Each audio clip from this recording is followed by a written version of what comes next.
I'm sitting in front of the World War II memorial dedicated to the brave men and women who served from New York State during the conflict from 1941 to 1945. How many of them would be surprised today that that was not the final chapter in aggression, because very soon after 1945, the Russians attempted to take over the city of Berlin. Due to an airlift sponsored by both the British and the United States governments, the Russians were not successful.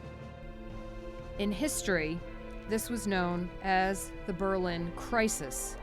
This crisis developed because the Russians had been given control of the eastern section of the city of Berlin as part of the Four Powers Treaty, which ended World War II. On the western side were the three zones controlled by England, France, and the United States. Those zones, however, in western Berlin, were about 50 miles inside of the border of East Germany. All of the country was given to the Russians at the end of the war. This left the city of Berlin almost like an isolated island, all by itself, completely surrounded by the Russians on all sides. The Russians just naturally assumed it would be difficult to defend and made a move in an attempt to try and take it over. The United States realized that if they gave in and allowed the Russians to take this small piece, there would be no stopping them anywhere else in Europe.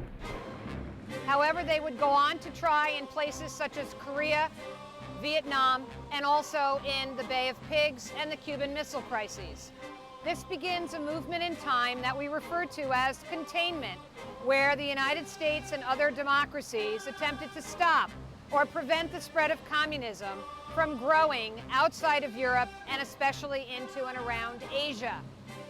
During this period of time, it will be marked with events such as the Cuban Missile Crisis, the Vietnam conflict, and other confrontations where we attempted to prevent something referred to as the domino effect, where one country falls to communism and others all around it very quickly follow. The United States had become involved in Vietnam following World War II because the French controlled Indochina and the French were still our allies. A grassroots revolution began under the direction of Ho Chi Minh in 1945, and it was an attempt to become independent and establish a republic free of French control.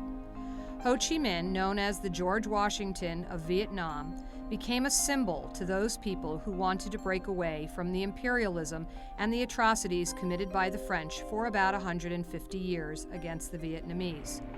A final battle in 1954 at a site called Dien Bien Phu was a victory for the Vietnamese against the French. The United States was asked to come in and negotiate, which by the following year would remove all the French from Vietnam and establish an independent government.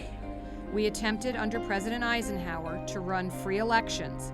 Unfortunately, the choice for president of Vietnam was Ho Chi Minh. Since Ho Chi Minh actually won the election in 1954, which was an undesirable outcome as far as the United States was concerned, the elections were discarded and a puppet government was instituted in Vietnam.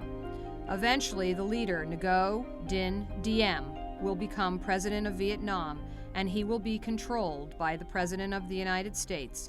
Eventually, in 1963, 2 weeks before President Kennedy's assassination, Diem himself will be assassinated, leading to a conspiracy theory that the two assassinations were interrelated. This time period from the end of World War II in 1945 until the fall of the Berlin Wall in 1989 was known as the Cold War.